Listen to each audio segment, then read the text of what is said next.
Selamat pagi Bapak Ibu dan saudara-saudara. Selamat pagi. Saya mengambil tema beriman di tengah perubahan. Kata perubahan ini sesuatu yang sangat akrab di telinga kita. Tadi saya juga melihat sebuah perubahan. Teman-teman Aser ada di mana-mana. Kemudian mereka mengatakan apa tadi? Selamat datang, selamat beribadah gitu ya. Sesuatu yang baru. Tentu ada tujuannya ya. Apa itu tujuannya? Menyapa, memberi semangat untuk beribadah benar. Tadi ada sesuatu yang baru. Semua yang hadir disapa dengan semangat yang sangat besar. Ya, saudara-saudara, kalau kita mendengar kata perubahan, tentu ini sangat dekat, ya, sangat akrab dalam kehidupan kita. Juga kita kerap kali berbicara tentang perubahan. Perubahan itu pasti akan selalu terjadi, tidak pernah tidak. Dialah yang kekal. Dalam artian, kalau benda-benda materi misalnya perubahan ini terus bergulir, ya, terus hidup ya. Ya, kalau kita cermati dulu kita kecil, belum bisa apa-apa, kemudian latihan berjalan, berlari, bisa bermain, sekarang bisa kemana-mana dan sampai di tempat ini. Ini juga sebuah perubahan yang terus-menerus terjadi dalam siklus kehidupan kita. Diharapkan atau tidak, perubahan itu pasti terjadi. Kalau perubahan itu sesuatu yang diharapkan, wah senang sekali kita, semangat memasuki hari-hari selanjutnya. Tapi kan perubahan tidak selalu menyenangkan hati kita, tidak selalu seperti yang kita harapkan. Ada pepatah Cina yang berkata demikian, saat angin perubahan bertiup, sebagian orang membangun tembok dan sebagian lagi membangun kincir angin. Saat angin perubahan bertiup, sebagian orang membangun tembok, sebagian lagi membangun kincir angin. Kira-kira apa yang bisa kita pahami dari pepatah Cina ini? Boleh mengungkapkan pendapatnya? Ada yang membangun tembok, apa itu artinya? Waktu angin bertiup, angin perubahan bertiup, malah bangun tembok.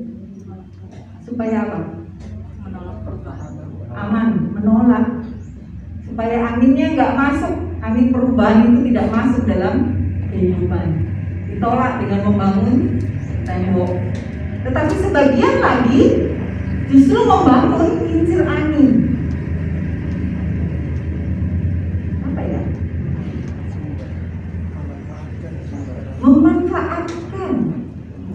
Memanfaatkan angin perubahan itu menjadi sesuatu yang baik. Memanfaatkan, membangun kincir angin. Di angin perubahan itu bisa dimanfaatkan untuk hal-hal yang lebih baik.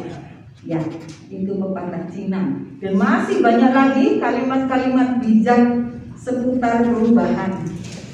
Tapi yang jelas selalu ada sikap yang menolak dan yang menerima. Yang menolak biasanya tertinggal, yang menerima adaptif, biasanya berusaha memanfaatkan perubahan itu. Ya, seputar perubahan masih ada lagi. Di tengah perubahan, kadang ada pihak-pihak yang menjadi subjek perubahan. Jadi yang mencetuskan, yang membuat perubahan. Tetapi ada juga objek ya, yang menerima, mengalami begitu saja perubahan itu. Selalu ada dua pihak juga. Ada yang menjadi subjek dalam perubahan, ada juga yang menjadi objek atau pemakai saja. Baik, itu seputar perubahan. Nah, kita akan melihat bersama apakah Alkitab kita juga berbicara tentang perubahan terkait dengan baik pelaku, subjek atau objek, dan juga sikap terhadap perubahan. Kita akan melihat teman-teman saudara-saudara itu dari sejarah perjalanan Israel. Wah, masih perjanjian lama nih, ya. Mari kita bersama melihat kitab Keluaran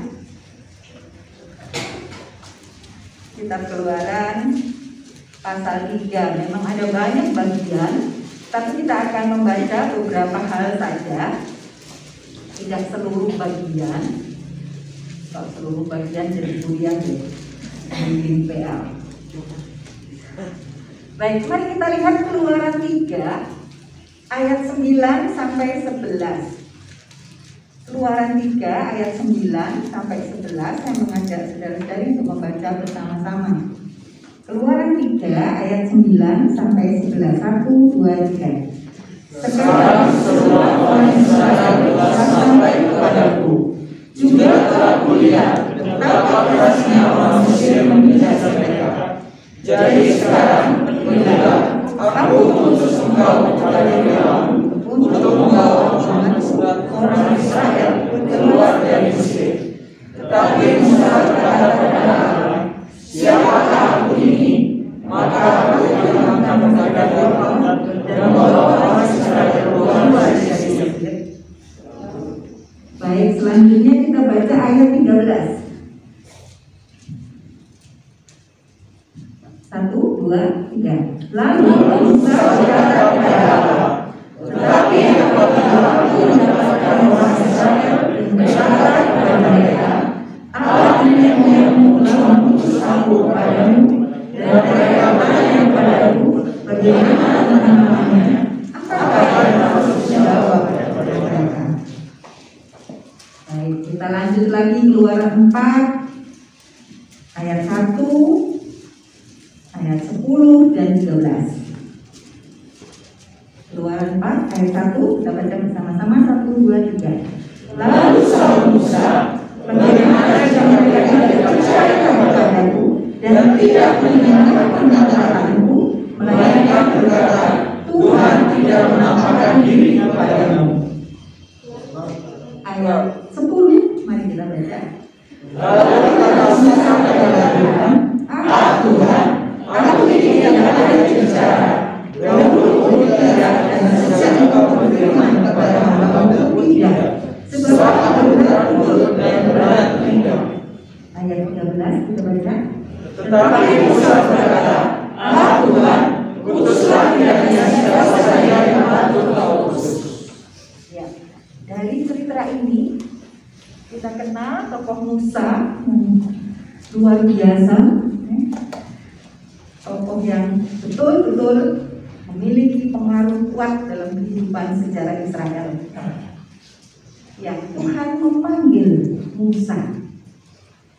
Alasan Tuhan memanggil Musa adalah Tuhan mendengar jeritan Israel yang ditindas oleh Mesir ketika mereka menjadi budak. Ya. Tuhan menginginkan sebuah perubahan dalam kehidupan Israel dan Musa. Tuhan menginginkan, jadi Tuhan menjadi subjek dari sebuah perubahan yang akan dilakukan untuk umat Israel yang dipimpin oleh Musa nanti. Tetapi Tuhan tidak ingin menjadi subjek sendirian. Tuhan memanggil Musa. Tuhan mengajak Musa menjadi mitra Allah, menjadi rekan kerja Allah, melakukan perubahan besar bagi sejarah Israel. Jangan menjadi budak. Aku akan membawa engkau menjadi bangsa yang merdeka. Nah, aku memulainya melalui engkau, Musa. Engkau kupilih untuk melakukan perubahan ini bersama-sama dengan aku. Di sini kita melihat bahwa Tuhan melibatkan manusia menjadi subjek perubahan. Tetapi apa yang kita lihat dari bacaan kita tadi? Apakah Musa langsung, iya Tuhan, ini aku pakai aku.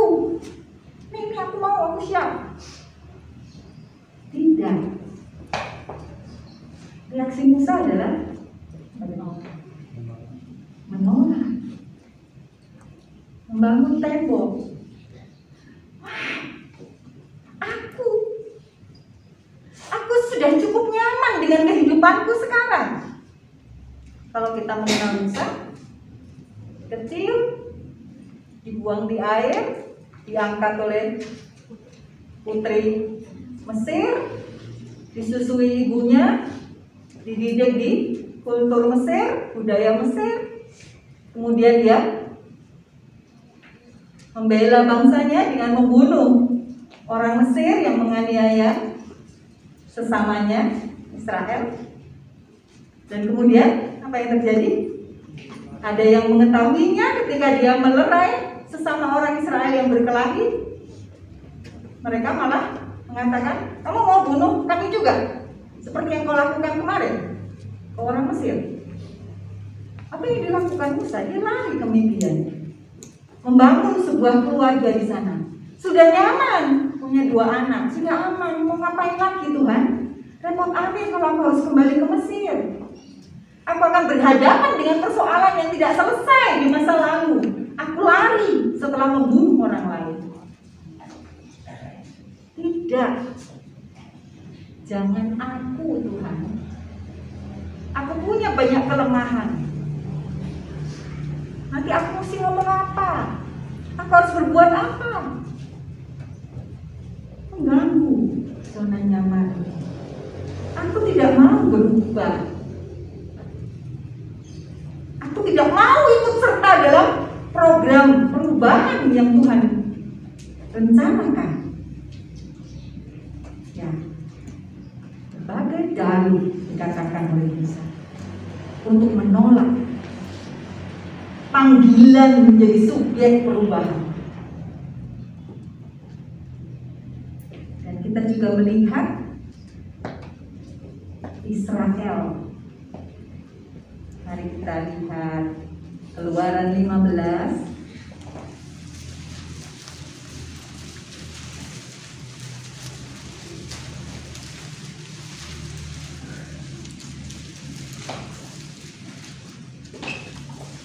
Keluaran 15, mari kita baca ayat 24. Kita baca bersama-sama. Lalu bersungguh-sungguhlah bangsa itu kepada Musa. Kata mereka, apakah yang akan kami minum? Kemudian kita lihat lagi hal yang mirip. Keluaran 17 ayat yang ketiga. Keluaran 17 ayat yang ketiga. Nanti kita baca bersama-sama. Hauslah bangsa itu akan air di sana. Bersungguh-sungguhlah bangsa itu kepada Musa dan berkata, mengapa Allah memilih kami keluar dari Mesir untuk membunuh kami, anak kami, dan ternak kami dengan kehausan. Hal yang sama juga dialami oleh bangsa Israel. Betul, mereka punya harapan, Tuhan bebaskan kami dari perbudakan ini. Tuhan mendengar, Tuhan menjawab, ayo keluar dari perbudakan Mesir. Kutuntun engkau menjadi umat kepunyaanku. Kau akan menuju tanah Kanaan. Tapi apa yang terjadi? Di perjalanan ada tantangan, ada persoalan air, ada persoalan ini, persoalan itu. Apa yang mereka katakan? Ngapain sudah enak-enak di Mesir, makan tinggal makan, minum tinggal minum, tidak ada masalah kekelaparan. Bersungut-sungutlah mereka. Sungut-sungut ini ngomong di belakang, ngedumel di belakang gitu. Itu modelnya begitu. Bersungut-sungut yang dimaksud di sini tuh, kalau orang Jawa bilang tuh gerundel gitu ya. Kalau bahasa Indonesia apa? Ngedumel ya. Apa tuh? Di belakang tapi nggak di depan. Gitu ya. Itu bersungut-sungut seperti ini. Mereka tidak bisa menerima penderitaan yang menjadi bagian dari perjalanan menuju tanah Kanaan. Mereka tidak bisa memahami maksud Allah di tengah kesulitan-kesulitan yang mereka hadapi. Mereka tidak siap berpindah dari zona nyaman yang semua ada, tidak usah harus susah payah. Ya memang mereka menjadi budak, tapi mereka sudah biasa. Mereka tidak bisa keluar dan berubah. Saudara-saudaraku, memang Israel ini mengalami perbudakan cukup lama. Kita aja dulu Indonesia berapa ratus tahun menjadi orang terjajah, sejarahnya. Ya teman-teman nggak mengalami, jadi kita nggak bisa bayangkan bagaimana rasanya menjadi budak dalam masa yang sangat panjang. Kita tidak bisa membayangkan bagaimana menjadi orang terjajah ratusan tahun, yang bisa kita bayangkan. Tapi sebenarnya ada situasi yang sengaja diciptakan. Perbudakan itu adalah sebuah sistem yang memang dipaksakan. Orang tidak lagi punya hak atas dirinya sendiri. Orang harus mengikuti apa yang dimaui oleh tuannya. Tidak punya kebebasan. Tapi mereka dapat makan, mereka dapat minum, mereka dapat tempat tinggal, mereka boleh berinteraksi dengan sesama budak. Tapi situasi semacam ini menimbulkan munculnya sebuah mentalitas kaum tertindas. Orang-orang yang sudah berada di dalam penindasan dalam kurun waktu yang sangat panjang, dia akan menjadi orang-orang yang pasrah. Pasrahnya bukan pasrah pengertian iman, bukan ya. Pasrahnya itu apa ya? Apatis. Pasrah yang apatis, yang tidak punya harapan. Orang-orang yang mudah menyerah. Ditekan, sudah kesel, ditekan terus, jadi wis nyerah aja, ngapain sih? Orang yang selalu berada di dalam ketakutan, karena kalau tidak mengikuti perintah atasan, dia bisa dihukum cambuk, dia bisa mati. Jadi orang-orang yang tidak kreatif, orang yang berada di bawah tungkungan, yang membuat mereka sangat terbatas di dalam segala hal. Dan kalau dipertanyakan, ketika mereka menjadi budak, apakah mereka beriman? Ini juga sebuah persoalan yang sulit untuk dijawab. Karena Israel berada di dalam kehidupan bersama bangsa Mesir yang memiliki begitu banyak ilah, dewa-dewa. Untuk bisa aman, mereka harus mengikuti apa ya biasa dilakukan oleh orang-orang Mesir demi aman. Jadi kalau dipertanyakan soal iman, kita tidak bisa menjawab dengan jelas bahwa pada waktu menjadi budak Israel beriman. Belum tentu. Itu sebabnya ketika mereka diproses oleh Allah, dibawa pada sebuah perubahan menjadi bangsa yang merdeka, ini proses yang sangat menyakitkan dan melelahkan bagi kedua belah pihak, bagi subjek perubahan maupun bagi objek perubahan. Sulit mengubah mentalitas orang tertindas ini menjadi mentalitas orang yang merdeka. Bangsa kita dulu tertatih-tatih, tergagap-gagap, dari biasa ditindas Belanda, Jepang, kemudian menjadi bangsa yang merdeka. Ini tidak langsung semua bagus, tidak. Ada proses panjang, puluhan tahun untuk bisa sembuh menjadi manusia yang normal, manusia yang merdeka, yang bisa berpikir, yang tidak mudah menyerah. Ada proses panjang yang dialami bangsa kita. Ya sama, proses panjang ini juga terjadi dalam kehidupan Israel. Tuhan memproses mereka. Tuhan bermaksud perubahan ini akan membawa juga perubahan mentalitas. Bukan lagi menjadi orang yang tertindas, tapi menjadi orang yang merdeka. Orang yang beriman kepada siapa? Kepada Yahweh, pada Allah nenek moyangmu dulu, kepada Tuhanmu yang selalu mendengar segala pergumulanmu dan yang melakukan perubahan, pembebasan bagi dirimu. Jadi sebuah proses panjang. Mengapa? Ya karena mentalitas tadi. menolak perubahan, takutlah, nggak pede lah. Aduh, nanti gimana ya?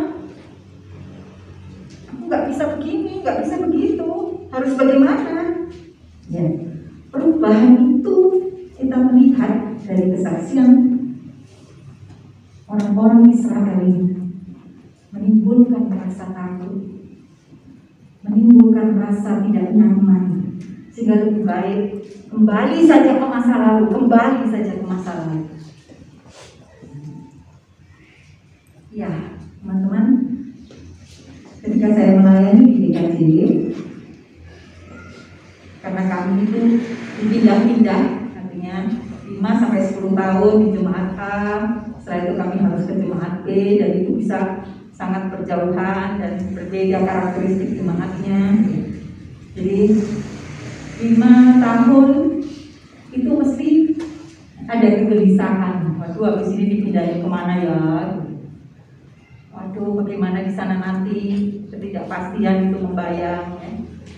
Apalagi terkait dengan pasangan atau pasangan hidup kita yang bekerja di sini juga harus jadi ikut pindah. Nanti kerja di mana? Apa yang terjadi? Ya, itu selalu ada.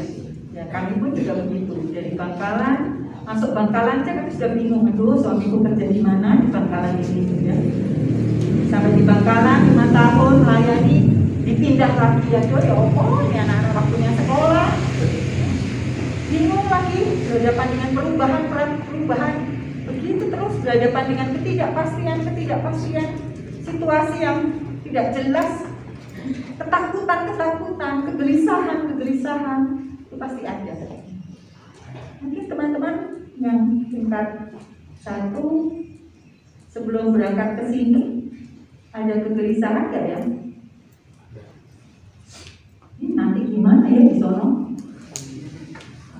Aduh, jauh dari orang tua, ya Allah, kalau aku sakit, kalau ini, kalau itu. Wah, bagaimana ya? Dan pasti, dan jelas.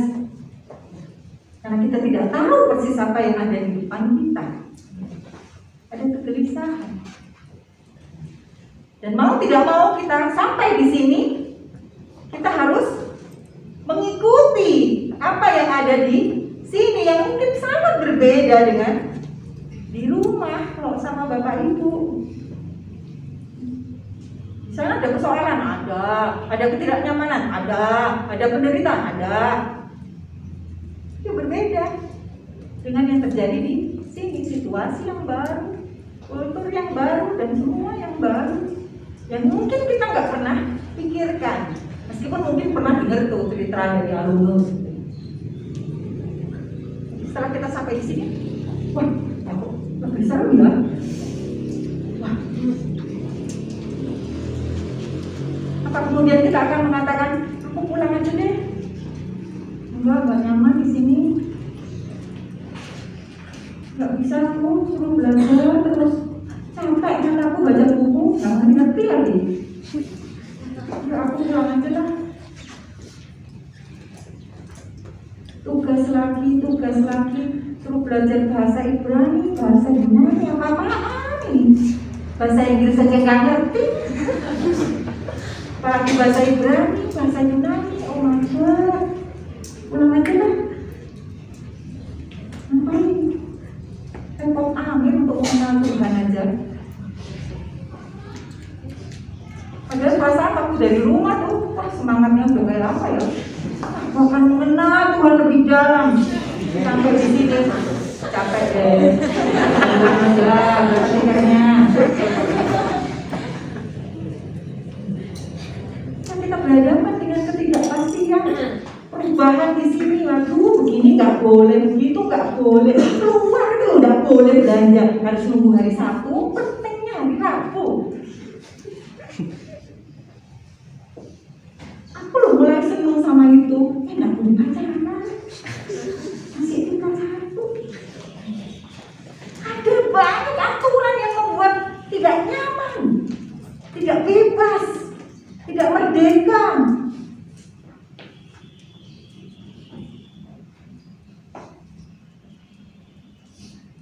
Ketika saya berhenti dari pekerjaan struktural saya di DKJW, Saya sempat mengalami perasaan yang luar biasa, menyakitkan, karena saya kebingungan harus berbuat apa. Jadi biasa sibuk dan punya waktu untuk istirahat, katakan untuk tidur, kemudian harus berhenti total mau ngapain, nggak tahu yang harus dilakukan, bengong, bingung sekali. Saya merasa hidup saya tidak berarti, saya merasa hancur sekali. Di usia produktif 40 tahun saya tidak punya pekerjaan. Saya menangis dan menangis berhari-hari. Saya berusaha mendengarkan firman Tuhan, lagu-lagu rohani. Ya sebentar saya terhibur, setelah itu saya bingung lagi, aku harus apa Tuhan? Tidak siap dengan perubahan itu. Ditolak yang nggak bisa, sudah terjadi. Tapi mau apa? Aku mau apa? Demikian juga ketika saya masuk ke sekolah. Waduh, sekolah, aku nggak pernah ngurusi sekolah. Aku biasa ngurusi jemaat. Bagaimana memasuki kehidupan sekolah? Saya juga stres. Wow, saya harus belajar mengenali, belajar strategi pembelajaran, evaluasi penilaian, segala macam saya harus belajar sendiri. Bagaimana mungkin seorang kepala sekolah nggak ngerti? Saya harus memacu diri saya sendiri. Itu akhirnya yang saya lakukan. Perubahan itu tidak bisa kita ingkari. Kita tidak bisa kembali ke masa lalu. Kita hadapi hari ini. Kita melihat Musa juga berproses. Setelah dia mengatakan tidak, pada akhirnya dia mau melakukannya. Tuhan melengkapi dia, Tuhan menolong dia. Tuhan menyediakan Musa, Harun untuk menjadi teman bagi Musa. Tuhan membuka jalan bagi Musa begitu rupa, dan terus memproses Musa, mendampingi bangsa Israel menjadi seorang pemimpin. Perubahan dari seorang pengembala ternak kemudian menjadi seorang pemimpin sebuah bangsa besar. Meskipun bertatih-tatih, Musa terus belajar dari perjalanan hidupnya, dan dia melekat kepada Tuhan. Di dalam segala situasi dia kembali berteriak kepada Tuhan, dan Tuhan terus menolong. Imannya bertumbuh, pengenalan kepada Tuhan juga bertumbuh. Demikian juga Israel. Mereka dipertemukan dengan Tuhan di Sinai. Mereka mengetahui identitasmu. Kamu adalah umat kepunyaanku. Ada identitas yang diberikan oleh Tuhan kepada mereka. Karena engkau adalah umat kepunyaanku, maka aku akan selalu menolongmu, aku akan memimpinmu, aku akan memenuhi segala kebutuhanmu. Dan engkau harus berproses menjadi anak-anak yang tangguh, anak-anak yang tidak mudah menyerah. Ya kan? Ketika mereka harus masuk kota Yeriko, mereka harus perang gitu.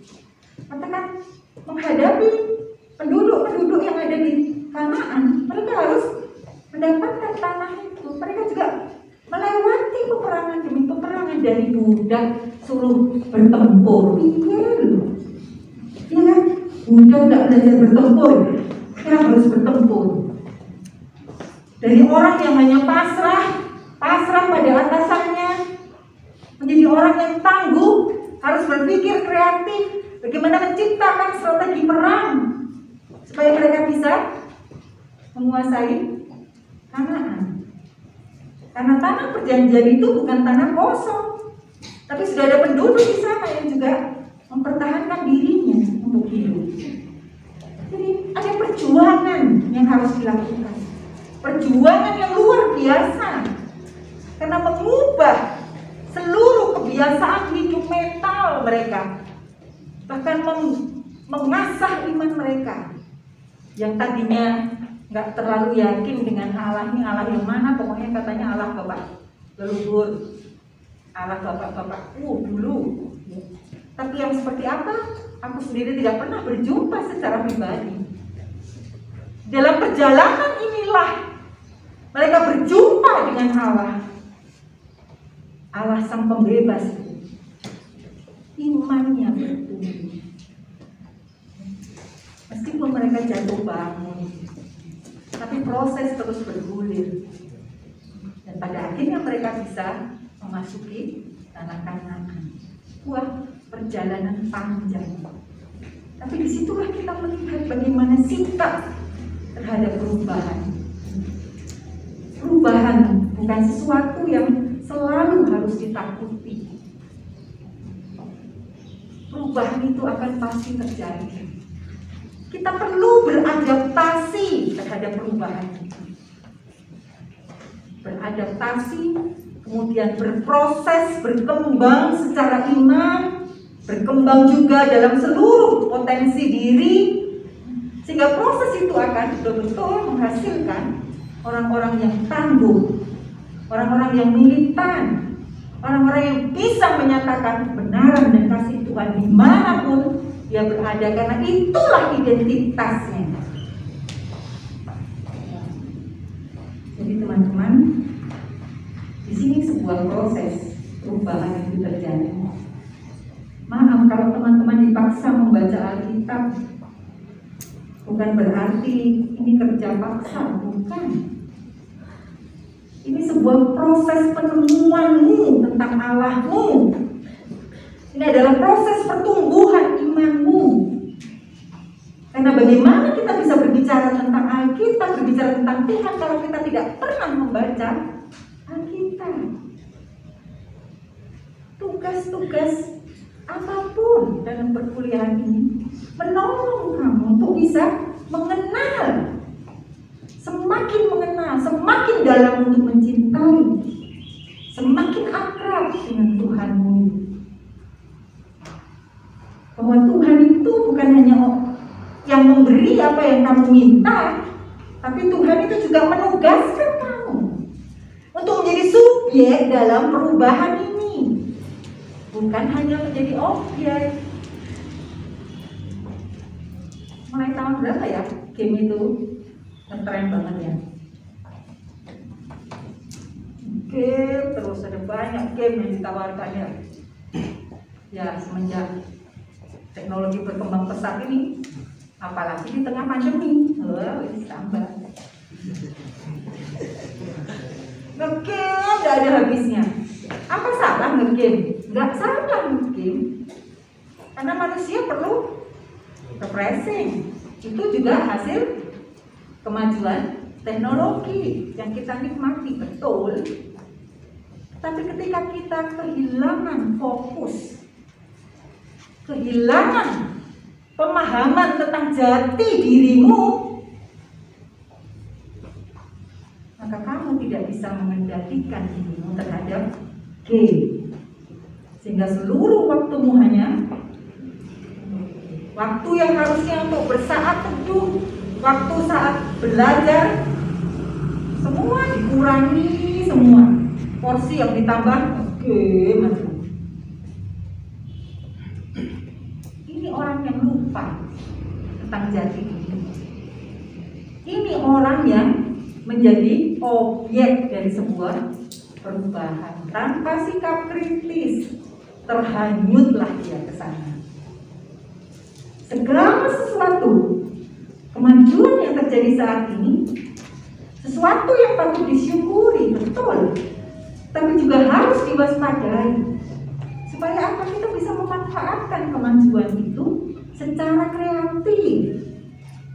Nih, orang yang bukan bermentalitas budak akan bisa secara kreatif memanfaatkan setiap perkembangan yang ada untuk pengembangan dirinya, untuk pelayanannya kepada orang lain. Pada tahun 2017 di Jakarta, Bapak Renal Kasali, ekonom Indonesia ya, dosen Fakultas Ekonomi UI, membangun sebuah rumah perubahan. Di situ dia membuat training-training yang membuat orang bukan hanya pasif menjadi objek perubahan, tapi menjadi subjek perubahan. Ya. Dia melakukan banyak training yang sangat mendorong mereka untuk mengembangkan potensi dirinya dan berpikir di luar box, di luar kotak. berpikir kreatif terhadap segala sesuatu yang ada, berpikir kreatif dan memanfaatkannya untuk kebaikan, untuk kesejahteraan banyak orang. Ini menarik. Saya membayangkan seharusnya kampus ini juga menjadi rumah perubahan. Apa artinya? Rumah di mana setiap orang yang berada di sini menjadi orang-orang yang memiliki mentalitas yang tangguh, yang militan, yang pantang menyerah, yang kreatif di dalam mewartakan kebenaran Tuhan. Mengapa? Karena Tuhan sudah lebih dahulu menjadi subjek perubahan. Tuhan yang ada di sini juga berkarya di tengah-tengah kita melalui seluruh proses kehidupan kita bersama ini, menghendaki kita menjadi Musa-Musa yang baru, menjadi Israel yang baru, yang bisa memperlihatkan identitas Tuhan di tengah kehidupan bersama. Terbuka terhadap semua perubahan yang terjadi, tetapi terbuka berdasarkan iman percaya kepada Tuhan. Saudara-saudariku yang dikasihi oleh Tuhan, tentu ini bukan hal yang mudah karena perlu perjuangan semua pihak. Tapi bukan berarti itu tidak mungkin. Itu mungkin sekali terjadi. Jadilah orang-orang yang kreatif. Boleh sih, tadi salah satu kreativitas yang pertama saya dilakukan yang perubahan. Selamat hari Minggu, selamat beribadah. Tapi tentu tidak cukup dengan itu. Ada banyak kreativitas yang perlu diperlihatkan. Teman-teman yang akan praktek nantinya di lapangan akan melihat situasi di sekolah yang dilayani ataupun di gereja yang dilayani. Kenali lingkungan baru itu, kenali, pelajari, kemudian berpikirlah kreatif untuk mengembangkan pelayanan di sana. Ini saya rindu sekali. Di sini ada kelompok-kelompok yang betul-betul intensif berpikir bagaimana ya menciptakan metode mengajar yang kreatif dengan perkembangan teknologi sekarang, dengan situasi yang ada sekarang. Karena menurut banyak orang, kita ini akan mengalami perubahan yang terus-menerus dan semuanya akan digitalisasi, harus begini, harus begitu, gak sama seperti yang lalu. Berarti ada budaya baru yang nantinya akan diciptakan. Dan bagaimana kita menjadi seorang guru Kristen, guru pendidikan agama Kristen? Karena pendidikan agama Kristen itu paling membosankan loh ya di kelas. Coba lihat, apa anak itu semangat kalau pelajaran agama Kristen? Enggak semangat. Bagaimana menciptakan pembelajaran kreatif?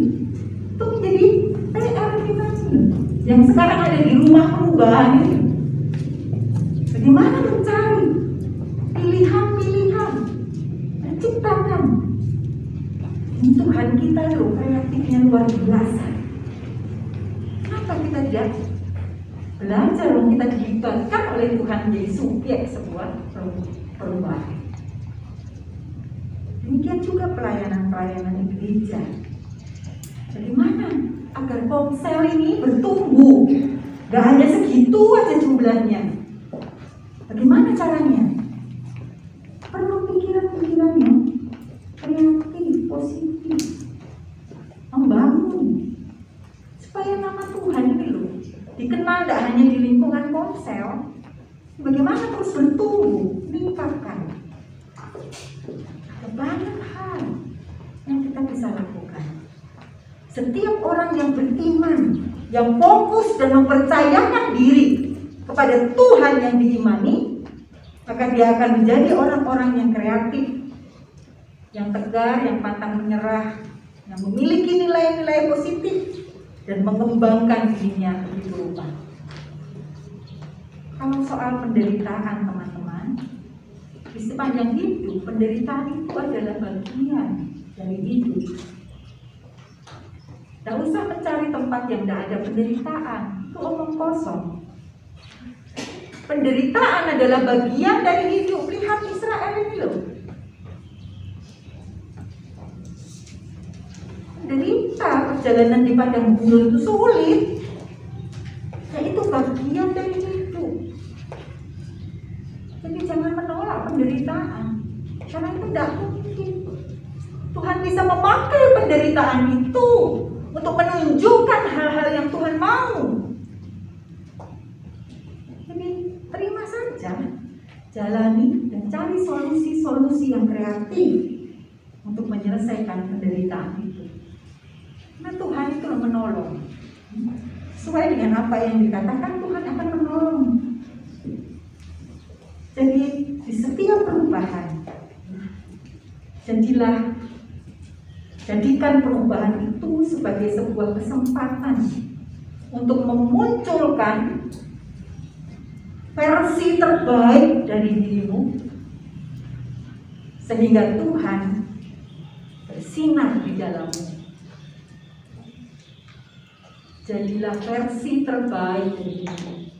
Musa berhasil menjadi versi yang terbaik ketika dia melekat erat dengan Tuhan dan dia mau berproses bersama Tuhan.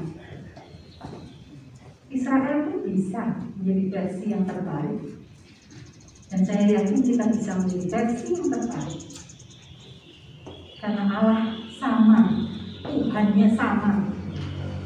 Yang disembah oleh Musa, Israel yang kita sembah juga pada masa ini.